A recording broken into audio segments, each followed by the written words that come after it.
जो राजनीतिक सोच लेकर आता है वो बंदा पहले जिला परिषद का तैयारी करता था, उसको राजनीति का शुरू से ही ये था। लेकिन सचमुच में देखा जाए तो खतियानी जो है भाषा संघर्ष समिति एक था, झारखंडी भाषा संघर्ष समिति, उसमें जितने भी शख्स थे जो वास्तविक में दिल से लड़ते थे, आंदोलन करते थे और मुद्दा पर लड़ते थे, लेकिन वो राजनीति नहीं करते थे और अभी भी हम लोगों से लगातार संपर्क में है।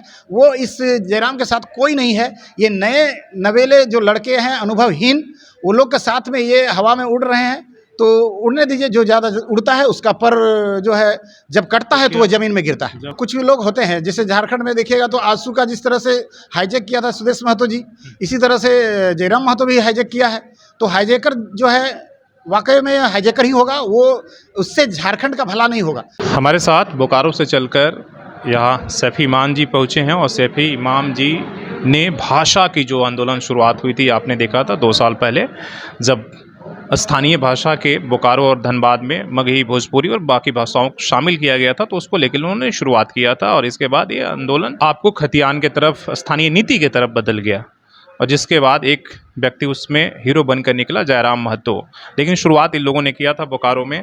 तो इन लोगों से पहले हम जानते हैं कि आपसे सैफी इमाम साहब कि इसकी भाषा का जो आप लोगों ने आंदोलन शुरू किया था, इसकी ज़रूरत क्या थी, और जब आप लोगों ने शुरुआत किया था तो अब आप लोग कहाँ हैं? बिल्कुल इसकी ज़रूरत थी, क्योंकि बोकारो और धनबाद में जब भोजपुरी मगही को शामिल कर दिया गया तो यहाँ के लोग हतप्रत हो गए, सोचने लगे कि यहाँ पर तो आसपास में चारों तरफ कोई दूसरा राज्य भी नहीं है, तो यहाँ पर भोजपुरी और मगही को बोकारो और धनबाद में ही लागू कर दिया। क्यों लागू कर दिया गया?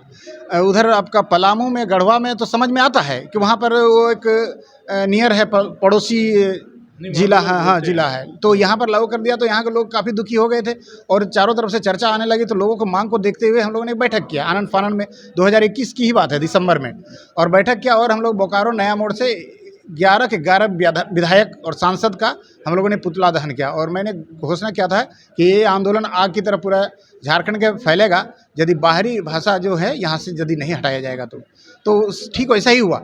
लेकिन कुछ दिन के बाद में देखने को मिला, 1 महीने के अंदर ही देखने को मिला कि कुछ लोग आंदोलन को हाईजैक कर रहे हैं, कुछ लोग जो है आंदोलन से दुखी भी हैं, क्योंकि यहाँ पर विविधताओं से भरा राज्य है, सभी भाषा बोलने वाले हैं। तो कोई खोरठा वाले दुखी, तो कभी नागपुरी वाला, तो कोई भोजपुरी वाला, तो कभी बंगाली वाला का कॉल आने लगा, कभी उर्दू वाले साथी लोग का कॉल आने लगा कि आप जो है इस भाषा के बारे में मत बोलिए, ऐसा नहीं बोलिए। तो ये विविधता तो देखें कि आंदोलन टूटता नज़र आ रहा है, ये एकजुटता में पूरा झारखंड को नहीं बांधा जा सकता। तो फिर हमारे जो है पहले से हम लोग आंदोलन जो है खतियान का आंदोलन उठा रहे थे, पिछले 5 साल पहले से ही उठा रहे थे, लेकिन उस स्तर पर नहीं उठाए। तो हम लोगों ने कहा कि नहीं, तो इसको डाइवर्ट करने के लिए खतियानी रथ यात्रा भी चलाना पड़ा, क्योंकि ये भाषा से हमारा झारखंड में एक सूत्र में बांधा नहीं जा रहा था। लेकिन खतियान से भी तो एक तरीके से विवाद खड़ा हुआ। 1932 का खतियान कहाँ तक जायज़ था? हाँ, बाद में इस पर जो 32 का खतियान एक शगुफा था, जो राजनीतिक पार्टियों ने, चाहे जेएमएम हो या जो भी पार्टियां हैं, इसको लेकर सत्ता में आती है और इसे हमारा इस्तेमाल होता है।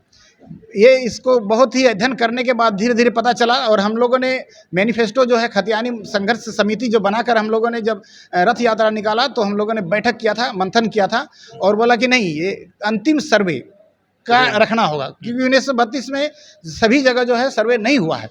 तो अंतिम सर्वे खतियान के आधार पर स्थानीय नीति का मांग को लेकर के हम लोगों ने 24 जिला में रथ यात्रा चलाया और धीरे धीरे ये आंदोलन जो है भाषा से रथ यात्रा, ये खतियान यात्रा की और खतियान आंदोलन की ओर डाइवर्ट हुआ।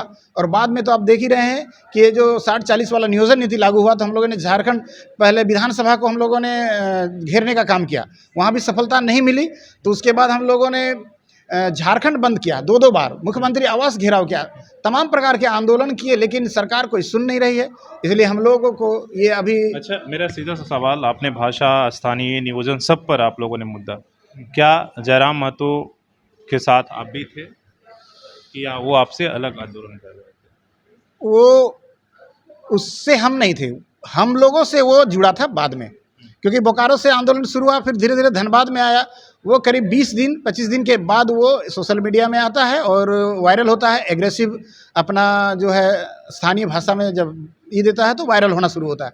तो जयराम महतो कोई ये नहीं है, बड़ा इशू नहीं है उसका मुद्दा। वो जो झारखंड में जब भी खतियान की बात हो रही है, नियोजन की बात हो रही है या बाकी नियोजन, तो वो एक चेहरा निकल के आ रहा है कि विरोध में मैं चाहे उसको लेकर आगे चल रहा। तो आप लोग फिर कहाँ? हम लोग जहाँ पर हैं, क्योंकि हम लोग वहीं पर हैं, हम लोग जो है सच्चाई में हैं, मुद्दा में हैं। हम लोग भटक मुद्दा गए से भटक गया है।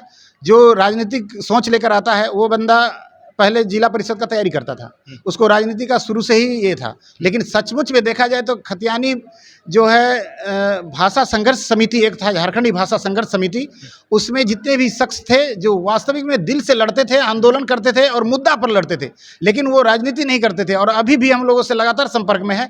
वो इस जयराम के साथ कोई नहीं है। ये नए नवेले जो लड़के हैं अनुभवहीन, वो लोग के साथ में ये हवा में उड़ रहे हैं।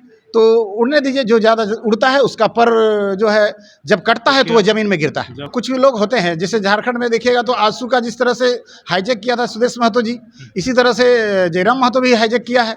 तो हाईजैकर जो है वाकई में हाईजैकर ही होगा, वो उससे झारखंड का भला नहीं होगा। इसमें हम कहेंगे कि सुदेश महतो का ही जब महतो लोग बहुत ज़्यादा सपोर्ट करते थे, तो मैं कहना चाहूँगा कि जाति या धर्म का राजनीति जब भी हुआ है तो विकास नहीं विनाश ही हुआ है। या राज्य हो या समाज हो, उसका उन्नति कभी नहीं हो सकता। कोई भी एक समाज को, एक वर्ग को लेकर के आगे बढ़ेगा तो दूसरे के साथ अन्याय होना लाजमी है। इसीलिए हम चाहेंगे, और वो उसका भी भला नहीं कर पाएगा जो उसका सपोर्ट कर रहे हैं, क्योंकि उसका जो सपोर्ट करता है वो उस पर भरोसा ज़्यादा करता है, और जब उसका दिल टूटता है तो सबसे ज़्यादा दुख उसी को होता है।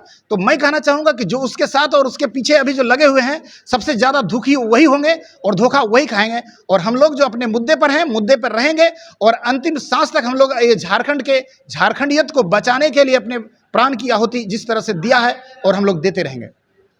चलिए, बहुत बहुत धन्यवाद। तो आप सुन रहे थे सैफी इमाम, ये लोगों ने शुरुआत किया था जो बोकारो से। जब आपको पता ही कि इस बार 2021 में जब सरकार ने भाषा को लेकर क्षेत्रीय भाषा में मगही, भोजपुरी या तमाम भाषाओं को शामिल किया था, तो जगह जगह विरोध शुरू हुआ था। सबसे पहले बोकारो से शुरू हुआ था। तीनों लोगों ने भाषा संघर्ष समिति बना के शुरुआत किया था, जिसमें एक चेहरा जयराम महतो का निकला था, जो अब पार्टी का शक्ल में ले लिया है। लेकिन इनका कहना है कि कहीं ना कहीं उस जो हम लोगों का संघर्ष समिति था, उस पर इन लोगों इस्तेमाल करना और अपनी पॉलिटिकल इच्छा के लिए उसको उन्होंने एक तरीके से आगे बढ़ाया है। मुद्दा है, और आने वाले समय में हालांकि जो मुद्दा है अभी भी वही है। ना तो स्थानीय नीति बनी है, ना नियोजन नीति क्लियर हुआ है, ना लोगों का नियोजन मिला है। तो सारी चीज़ें जस के तस है। हो सकता है कि जो लोग लड़ रहे थे वो भी वही हो, लेकिन कुछ लोग नेता बनकर जाएंगे। लेकिन आपकी क्या राय है इन तमाम बातचीत पर, आप कमेंट करके बता सकते हैं। शीश राम मूर्ति के साथ शशि भूषण, सोशल संवाद झारखंड।